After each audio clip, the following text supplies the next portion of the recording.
Hola Lili, Hola, ¿cómo te va, Pablo? bien, ¿me escuchás bien? ¿Yo sí vos? Sí, muy bien, qué lindo encontrarte.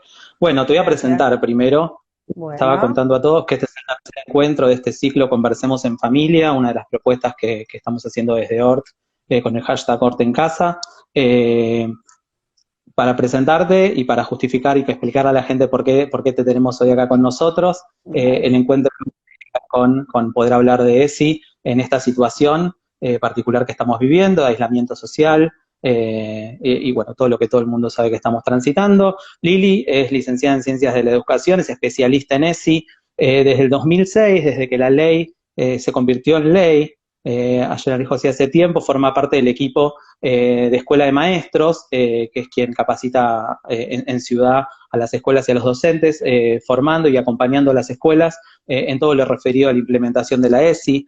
Fue profesora de institutos de formación docente para talleres, en talleres ESI, ya hace varios años, nos acompaña a nosotros, es nuestra asesora y nuestra capacitadora en todo lo referente a ESI para ambas sedes, para la sede de Almagro y la sede de Belgrano. Escribió el libro ESI, una oportunidad para la ternura, entre otras numerosas publicaciones sobre la temática, y creo que eso, entre muchas otras cosas más, hace que sea muy importante tenerte hoy acá con nosotros y poder disfrutar de lo que tenés para compartir.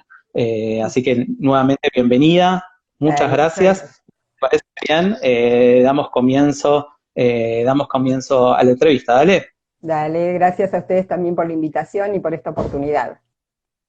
Y No, por aparte, favor, es un sí. día que en ese sentido es una ventaja, porque hoy hubiera sido un día bastante feo para salir, así que está buenísimo el estar adentro. Totalmente, ahí se justifica. Bueno, agradecemos a todos los que nos están acompañando y empezamos entonces. Uno de los ejes de la ESI, Lili, es la valoración de la afectividad, valorar la afectividad. ¿Qué podemos Ujú. decir de la perspectiva de los lazos familiares en una situación de encierro, una situación como la que estamos viviendo? ¿Cómo contener desde el rol del adulto a nuestros hijos en un momento como este? Y como agregado a la pregunta, cómo manejar los conflictos que puedan surgir en los vínculos en este contexto tan particular. Bien, buena pregunta. Bueno, bienvenidos también y bienvenidas a todas las familias que están. La idea también es que puedan ir armando y agregando algunas otras inquietudes. Y en principio aclarar algunas cuestiones que me parecen importantes, que es, por supuesto, esto que decía Pablo, valorar la afectividad y hablar de lo que nos pasa forma parte de la ESI, que a veces uno no lo relaciona y piensa que, bueno, ahora empezamos una charla de ESI, tiene que ver con cómo hablamos de la sexualidad con nuestras hijas e hijos, ¿no? Entonces, saber que hablar de lo que nos pasa forma parte de la educación sexual integral. Una cuestión que me parece importante es no entrar en el deber ser de cómo ser una buena madre, un buen padre en cuarentena, ¿no? Primero porque estamos muy saturados de deber ser, ¿no? Hoy hablamos también con docentes. Tenemos que ponernos barbijo, quedarnos en casa, limpiar con lavandina, ver cómo hacemos las compras. O sea, estamos cargados de mandatos que no podemos eludir. Entonces, creo que lo importante es ver qué es lo que podemos hacer como mamás o papás lo mejor que podamos, sabiendo que va a haber situaciones difíciles, sabiendo que está siempre la posibilidad de pedir perdón, saber que es un contexto muy imprevisible, de extrema fragilidad, de hipersensibilidad, de hiperirritabilidad. Digo, y esto forma parte del contexto de época en el que estamos. Entonces, me parece importante amigarnos con esto, con esta situación, y no agregar, digamos, como una cuestión de un nuevo mandato respecto de cómo hay que ser.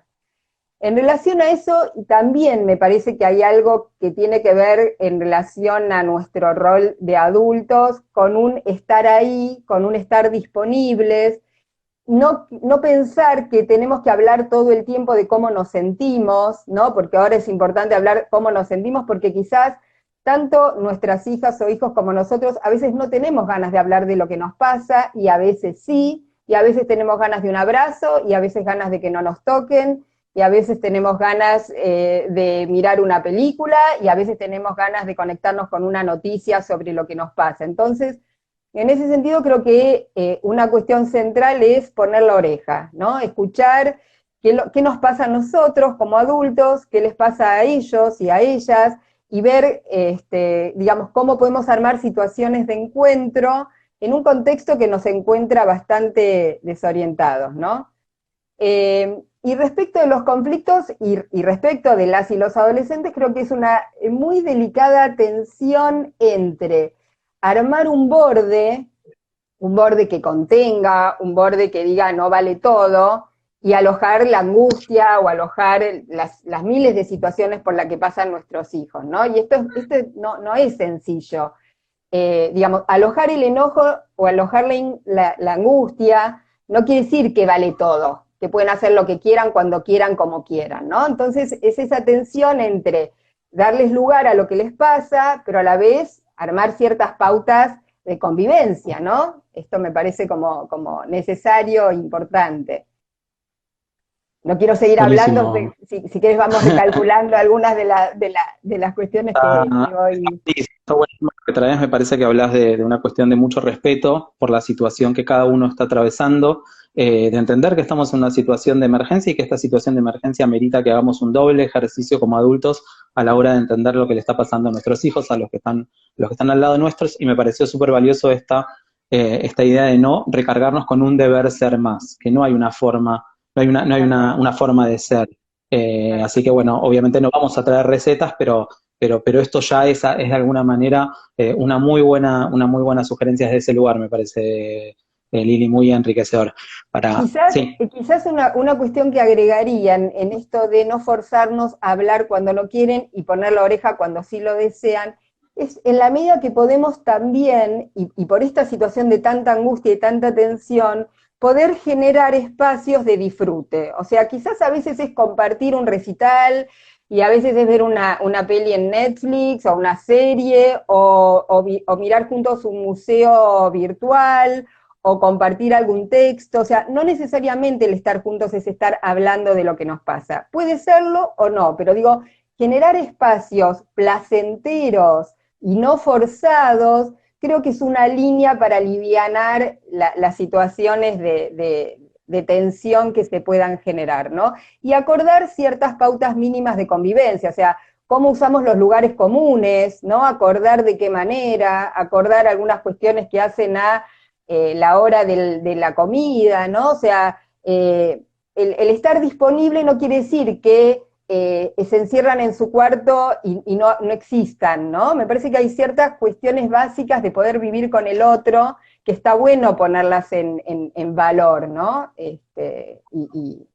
Digamos, para generar un acuerdo mínimo entre los que viven en un mismo espacio, ¿sí? buenísimo, buenísimo. Se sigue sumando gente, por suerte. Para los que Bien. acaban de llegar, les cuento que estamos hablando con Liliana Maltz, con Lili Maltz, sobre ESI, Educación Sexual Integral, en esta época que nos toca vivir. Lili, te cuento que tenemos escuelas invitadas y agradecemos la participación de las familias de la Comunidad Educativa Batesman, de la Escuela Bami Marshall, del Instituto Bereshit y de Hort Rosario, que se suman a las familias de nuestras dos sedes, de Horta Almagro y de Belgrano, en este espacio. Si te parece, Bien. avanzamos, Dale. avanzamos con la entrevista. Esto que traías es muy interesante. Creo que tiene que ver con cómo nuestra vida cambió, la vida de cada una de las personas, de cada uno de los grupos familiares, y cómo nos vinculamos también por esta situación de aislamiento. La pregunta es, cuál es la importancia de la escuela en este momento como espacio de socialización, tanto en la infancia como en la adolescencia, teniendo en cuenta la coyuntura actual, ¿de acuerdo? Claro. Me parece que hay una cuestión que siempre la escuela lo fue, pero hoy cobra un valor esencial, que tiene que ver con un lugar de un tercero, ¿sí? Igual que los amigos, que no son los hermanos o las hermanas. O sea, hoy tienen una función de una terceridad cuando estamos todos juntos, digo, las familias, las 24 horas, los 7 días de la semana. Y es la posibilidad de encontrarse con amigos, y es la posibilidad de encontrarse con otros y con otras, y la posibilidad de sostener algo de lo que venían sosteniendo previo a esta situación. Y en este punto, y poniendo el valor de la terceridad y el valor que tiene hoy la escuela como un espacio de encuentro, ¿sí? De encuentro con sus pares, digo, creo que es importante también preservar algo de la intimidad de las y los adolescentes en relación a esto, sabiendo que es un espacio del cual, estando adentro, salen de ese estado de familia todos juntos. Entonces, hablando, digamos, con docentes de diferentes escuelas, aparece esto de estar la escuela en casa, esta intrusión a veces de la familia en un momento donde los chicos están con otros chicos, ¿no? Entonces, hay algo de respetar esa terceridad y de respetar ese lugar que es importante porque nosotros somos un espejo en el cual se miran. Y si irrumpimos en un espacio que de alguna manera es íntimo para ellos, porque están con sus profes o con sus asistentes o con sus amigos, le estamos dando un modelo de que no existe nada de lo íntimo. Y en un momento en el que todo es gran hermano, o sea que todos estamos expuestos todo el tiempo y mostramos nuestras casas y nuestros lugares, y a la escuela irrumpen los hogares irrumpen en la escuela, lo importante de ver cómo hay algo de lo íntimo, algo de la intimidad de cada uno de la familia es respetado. O sea, la de los adolescentes hacia las mamás y los papás, y también nosotros adultos respetar la intimidad de ellos. En una charla de Tonucci muy interesante, y hablando de nenas y nenes de nivel inicial, él hablaba de la importancia de que desde chiquitos tengan en esta irrupción y en este borramiento de lo íntimo un espacio de intimidad, ¿no? Y decía, al menos 2 sillas y una sábana, y que en algún momento estén jugando, que no estén a la vista de todos, ¿no? Esta sensación de resguardo. Entonces digo, poner en valor que la escuela hoy es un lugar al que salen de la familia y poder respetarlo, ¿no? Y además creo que la escuela en estos momentos, más allá o más acá de los contenidos, el lugar del vínculo de vino y de bienes central, ¿no? Un espacio de encuentro con otros. Digo, me parece que esto siempre lo fue, pero hoy creo que es una de las tareas centrales de la escuela, ¿no? Sostener el vínculo con los otros. Buenísimo, Lili. Nos van llegando también preguntas de las familias que nos están acompañando. Una que me parece que puede tener un poco que ver con esta cuestión que estabas hablando, sobre todo por la parte del respeto por la intimidad. Es difícil la pregunta, vamos a ver cómo la podemos encarar. Dice, ¿cómo tramitan la sexualidad de los adolescentes en este periodo de aislamiento? No sé si tiene una respuesta clara. Es una muy buena pregunta. Es una muy buena pregunta. Y tiene que ver con algo de lo que hablamos. La sexualidad en realidad implica muchas de las cuestiones, pero quizás en la pregunta está más ligado a la sexualidad en el sentido, digamos, más ligado a lo corporal, o más ligado a la genitalidad, o al encuentro con otras y otros, ¿no? Y acá también hay un lugar importante de las y los adultos en relación a un lugar de cuidado. Hoy aparecen, digamos, por un lado esta cuestión de la intimidad, que es importante preservar en un momento que es muy difícil. Pero en muchos adolescentes aparece la sexualidad ligada a la virtualidad hoy, ¿sí? A través de la virtualidad. Y ahí creo que hay un lugar importante de cuidado en términos de advertir como adultos riesgos o situaciones en las que ellos pueden meterse cuando acceden a sitios o comparten fotos, por ejemplo, ligadas a cuestiones más íntimas de su propio cuerpo, de sus relaciones, sin tomar los resguardos necesarios, ¿no? Entonces, reconociendo una realidad que nos guste o no nos guste, existe, que es la sexualidad y la virtualidad, y la manera en que hoy los adolescentes transmitan la sexualidad, el lugar del adulto, no con el dedito retando, porque lo van a hacer atrás o adelante, lo van a seguir haciendo, ver cómo podemos acompañar generando espacios y advirtiendo situaciones que pueden correr riesgos, entonces cómo pueden cuidarse, ¿no? Me parece que no podemos pensar hoy que los chicos no van a estar conectados en las redes. Entonces, bueno, ¿cómo se cuidan en relación a estas cuestiones? Digo, acá hay un lugar adulto que no podemos dejar de asumir, ¿sí? Importante. No sé si la pregunta iba por ahí, o yo fui por ahí, o fue mi resonancia. Yo me imagino que sí. Yo la leí, me imagino también, me imaginé lo mismo que vos, y me parece que va por ese lado. Les recordamos a todos que estamos hablando con Lili Maltz, estamos hablando de ESI en tiempo de aislamiento social. ESI es educación sexual integral, para los que preguntan qué era la ESI, que yo hubo una pregunta también.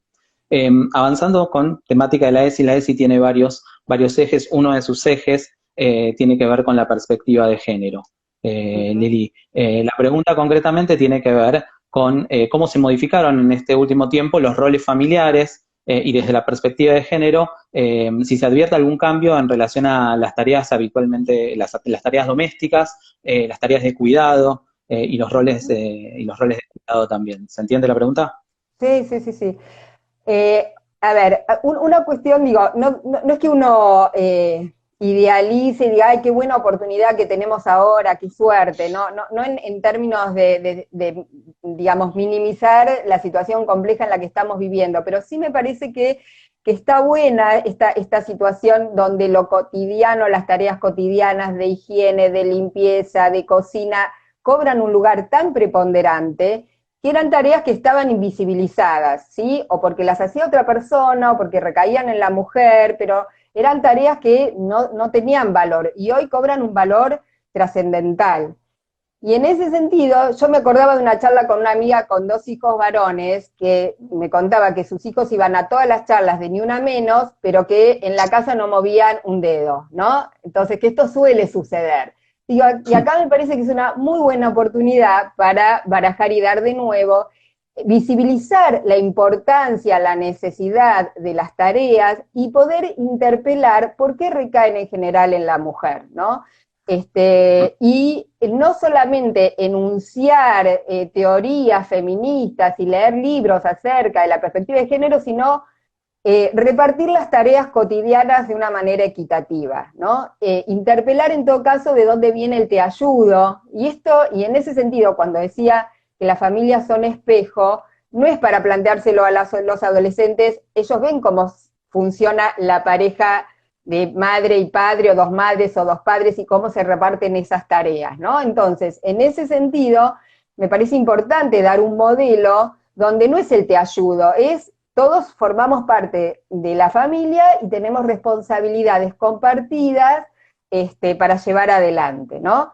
Y ahí uno puede hasta rastrear cómo era con las abuelas y los abuelos, las tías y los tíos, entender que las publicidades favorecen ciertos estereotipos, ¿no? Los productos que son dirigidos hacia las mujeres, hacia los varones, cómo cambió esto a lo largo de la historia. Pero insisto en que esto tiene que llevar no a una reflexión conceptual, tiene que llevar a prácticas concretas de trabajo colaborativo en toda la familia, ¿no?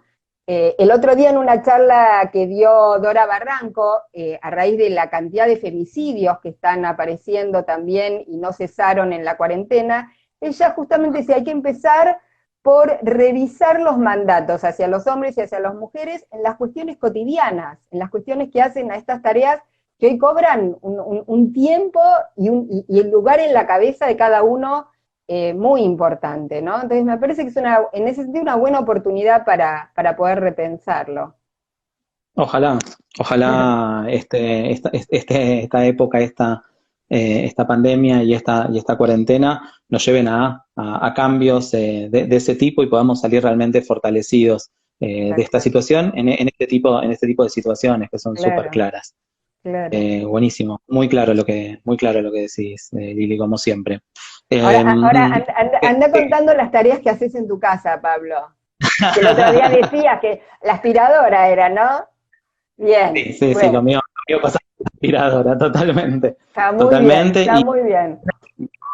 digo que sí porque lo vivo en carne propia, porque son tareas que habitualmente no caían en mis manos, no quedaban en mis manos, y uno se da cuenta del esfuerzo que implica hacerlas. Algunas de ellas no son nada gratas también, Tal cual. y tiene una carga muy fuerte, con lo cual totalmente de acuerdo con lo que traes, es súper claro, lo estamos viviendo.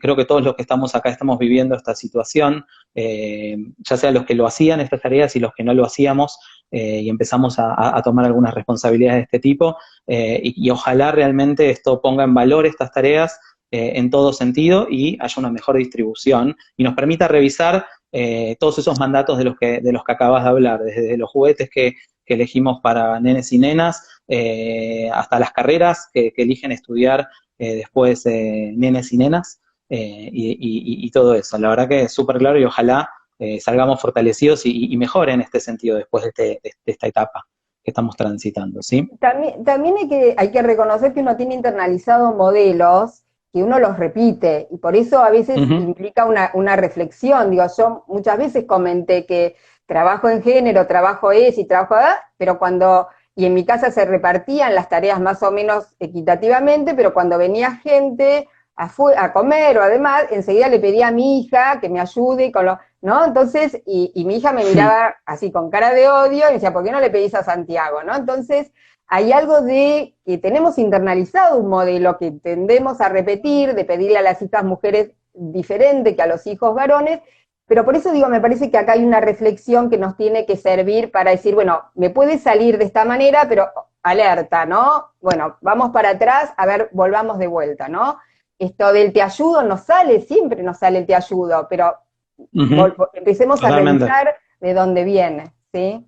Totalmente. Ojalá Ujú. ya veamos cambios desde este lugar. Seguimos con las preguntas. Eh, bueno, a ver, desde la ESI sabemos que una de las cosas que se prioriza es la palabra, es la posibilidad de hablar de las cosas que nos suceden. Antes hablabas de que a veces también hay que respetar que el que no quiere hablar, pero una pregunta concreta es si te parece que este momento es un momento propicio para hablar en familia de algunos de los temas vinculados a la ESI, como la afectividad, como el amor, como el cuerpo, como la sexualidad, Ujú. eh, eso. Sí, a ver, siempre está bueno aprovechar las posibilidades para hablar con las hijas y los hijos de estos temas. También hay una previa, o sea, en una familia donde nunca se habló, en estos momentos donde no hay intimidad y no podemos salir a tomar un café con nuestra pareja a decir a ver qué nos pasó, ¿no? Y estamos ahí todo el tiempo, es más difícil. Entonces, si ya hay condiciones para, genial. Si nunca se habló, forzar a una charla es como medio difícil. Pero también, digo, a veces uno puede, me parece que como una cuestión a pensar en el mejor sentido, digo, ser oportunistas, pero en el sentido no de ser oportunistas como un disvalor, sino estar a la casa con Z de las oportunidades, ¿no? De repente salió una noticia en el diario, como la vez pasada que salió una rabino trans, digo, nos da la posibilidad para hablar qué pensamos, qué decimos, qué opinamos de, ¿no? Ver la película poco ortodoxa, ¿no? Y discutir, a ver qué nos parece. Digo, lamentablemente a veces, y por suerte otras, los medios y las noticias periodísticas nos dan muchísimas oportunidades para conversar acerca de estos temas, ¿sí? Y también, en relación a lo que vos decías, hablar de sexualidad es hablar de lo que nos pasa, es hablar de nuestros cuerpos, es generar en un contexto donde los cuerpos están tan limitados al abrazo, al contacto físico, el poder promover el cuidado del cuerpo y que las y los adolescentes hagan cosas con el cuerpo que les hagan bien, danza, comedia musical, clases de educación física, o sea, promover que cuiden su cuerpo, no solo desde todo lo que no se puede hacer, sino conectar con espacios placenteros para uno y para con el cuerpo, pero a la vez hacerlo uno como mamá y papá, porque insisto, son un espejo, entonces, si ellos van a ver que nosotros cuidamos nuestro cuerpo, no solo con el barbijo y la lavandina, sino haciendo cosas que nos hacen bien en relación a nuestro cuerpo, digo, también es un modelo que aún en este contexto es importante sostener algo del orden del placer, porque es muy difícil si no sostener la vida misma, ¿no? Hacer cosas que nos hagan bien, qué sé yo, a quien les gusta el arte y conectarse con la sensibilidad de lo artístico, eso también tiene que ver con la sexualidad, ¿sí? O hablar de los afectos cuando quieren. Y en ese sentido, digo, creo que acá hay una cuestión interesante que pone la ESI a diferencia de la educación emocional. La educación emocional toma las emociones como un deber ser. No hay que estar enojado, no hay que estar triste, hay que estar siempre contentos y hay que gestionar las emociones. La ESI lo que hace es alojar lo que viene, ¿no? Y acompañar eso que está ahí de la mejor manera posible, sin pensar que hay una única manera y sin pensar que hay emociones positivas o negativas, ¿no? Entonces me parece que hablar de lo que nos pasa sin el dedito de ahora hay que, está bueno también. Buenísimo. Algo de lo que decías me llevó a la idea de que muchas veces los adultos, padres, los adultos en general, no solo los padres, digo, hablamos no solo con palabras con nuestros hijos. Esto que traías del ejemplo es clarísimo y fundamental, me parece. Ligado sobre todo a estas cuestiones de cómo modelamos una vida sana, de cómo modelamos acciones sanas, de cómo modelamos acciones positivas. Bueno, muchas veces teniéndolas y ellos, nuestros hijos viéndolas, pueden por imitación, por identificación con nosotros, llevarlo. Y es otra forma de hablar. Digo, es una pregunta que hablaba del hablar y de la propuesta de la ESI de hablar y de decir. Tal Buenísimo. cual. Otra vez clarísimo lo que decís, Lili. De Sí, repente decime. compartir el pensar qué tenemos ganas de comer, qué nos da placer, qué nos gusta y armar, digamos, el proceso de elaboración compartido y el disfrute de haber pensado desde qué teníamos ganas, armarlo juntos, planearlo juntos, cocinarlo juntos, disfrutar de esa posibilidad de encuentro, ¿no? No digo que no voy a romantizar, no digo que siempre es posible, pero que alguna vez sea Ujú, posible, a eso voy, ¿no? Este correcto. encuentro ligado a también el comer, ¿no? Además de ser sano, tiene que ser un momento de disfrute. Absolutamente, absolutamente. Hay una pregunta que hace acá la gente que nos está acompañando, que está ligado a esto, que tiene que ver con estas charlas, como mamás y papás, eh, con adolescentes que son, dicen, muy para adentro o muy tímidos, ¿sí? Pregunta cómo encarar estos temas con ellos, con adolescentes con estas características. A ver, en principio, si han sido siempre tímidos, es muy difícil que en este contexto donde están como muy abrumados por la presencia las 24 horas, los 7 días de la semana de la familia, en un momento en que ellos necesitan ejercitar la autonomía, no es fácil.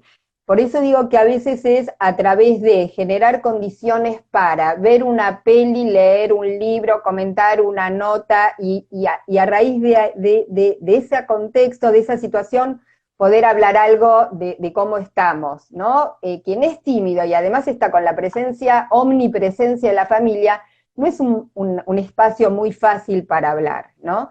Entonces quizás es más mediando objetos de la cultura, generando espacios para, que forzar una charla que a veces puede resultar muy incómoda, ¿no? Creo que hay algo ahí también de lo incómodo que tenemos que ver cómo lo manejamos.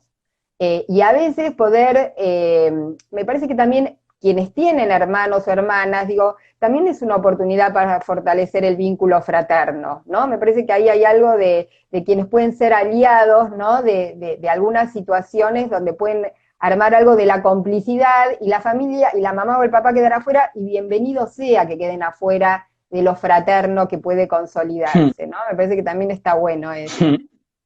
Buenísimo, buenísimo.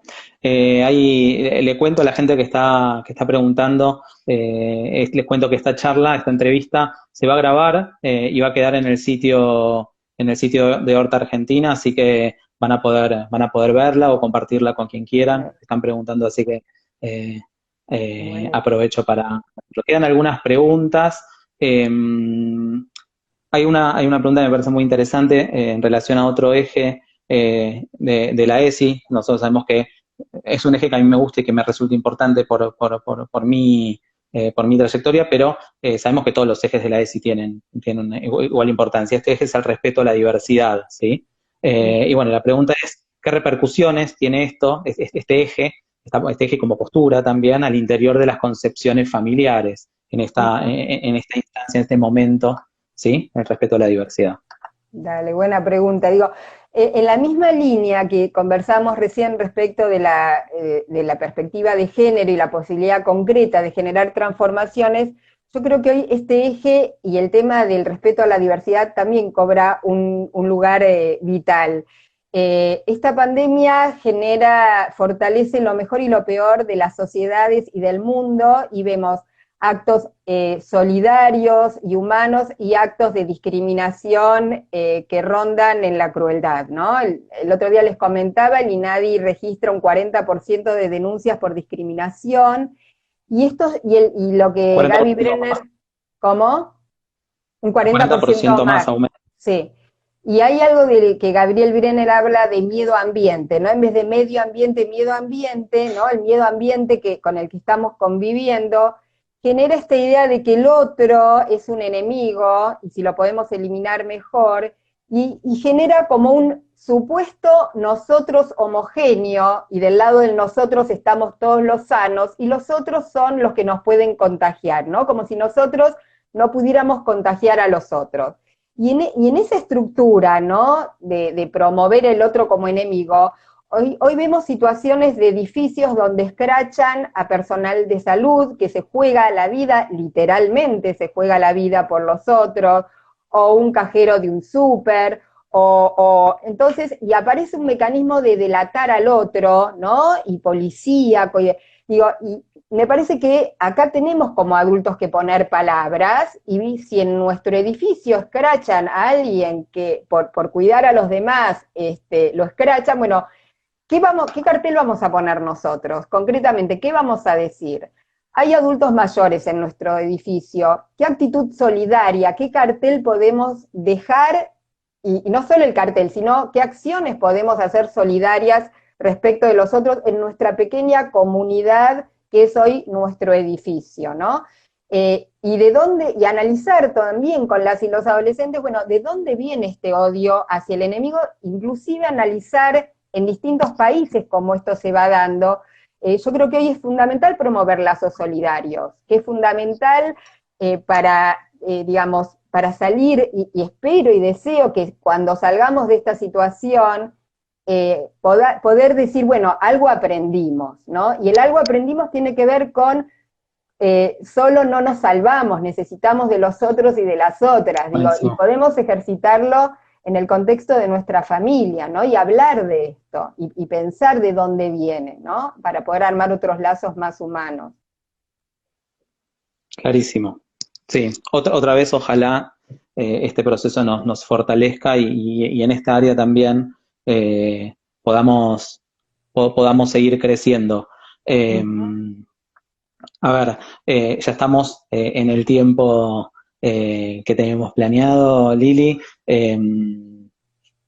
Acá quiero hacerte un comentario. Una mamá justo nos cuenta que es médica, que su marido está a cargo de la casa, tiene que ver con esta situación. Vos traías recién la situación de la cantidad de médicos que se están jugando la vida y podemos agradecerles en este momento, aprovechar este espacio para agradecerles a todos los médicos y especialmente a los médicos de la comunidad educativa que estamos ahora, en la que estamos ahora, en los médicos de ORT, familiares de alumnos, familiares del personal de la escuela, que día a día realmente están saliendo y jugándose. Son muchos nuestros alumnos que tienen familiares médicos y que están haciendo la escuela a la distancia, aún con esa situación de tener a uno de sus papás que sale todos los días y que cuando vuelve tiene que bañarse y hacer todo el proceso para poder volver a saludarlo, y no es menor traerlo porque me parece que tiene que ver con estos sociales. Entender que en esta situación de emergencia cada uno está viviendo una emergencia particular y hay algunos que en esta emergencia tienen estas vivencias que son muy fuertes, que están ligadas al peligro, al temor porque algo feo les pase, y nada, está bueno, me parece reconocerlos acá, tiene que ver con este gesto de solidaridad que estaría buenísimo que después de este proceso lo podamos aprender. Nada, agradecemos la iniciativa de Orte en Casa para esta charla. A vos, Lili, te agradecemos enormemente. Quiero que te hagas varias preguntas de padres que no pudimos responder en cuanto a cómo vincularnos, pero bueno, vamos a seguir trabajando. Hay padres que piden que también hagamos esto con estudiantes, así que podemos pensar en un futuro también cómo llegar a ellos, pero bueno, nuestra intención es seguir acompañándolos a todos en este proceso, en esta cuarentena, a los chicos también, y nada, creo que es buenísimo generar estos espacios para conversar en familia. Este fue el tercer encuentro del ciclo de charlas. Queda otro encuentro más próximamente, que próximamente se van a enterar.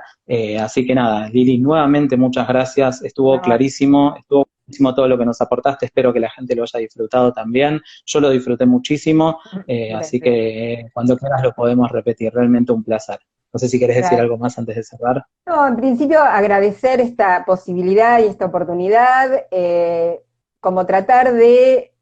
Es una situación muy compleja, muy inédita, quedamos pedaleando en el aire, digamos, ¿no? Entonces, creo que es una época de fortalecer redes, ¿no? Y que entre adultos, cuando estamos y sentimos que no sabemos qué hacer, poder pedir ayuda, poder llamar a alguien, a un familiar, a una amiga.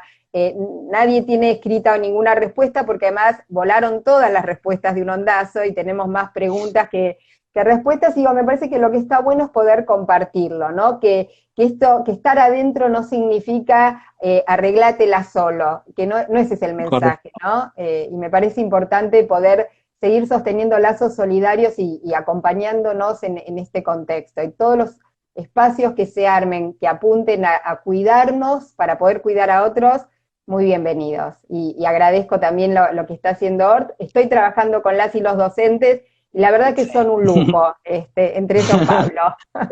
Gracias, ¿no? Bueno, nuevamente agradezco tu participación, agradezco a Horta Argentina por este espacio y agradezco muy especialmente a todos los que nos acompañaron. Espero que les haya gustado. Gracias por el feedback, gracias por las preguntas, gracias por los comentarios. Y nada, vamos a seguir acá desde Horta en Casa, #Horta en Casa, y van a encontrar todas nuestras propuestas para acompañarlos en esta cuarentena, y seguimos con este ciclo Conversemos en Familia. Nos despedimos. Gracias, muchas gracias Lili, y chau a todos. Nos vemos, hasta la próxima. Chao, chao.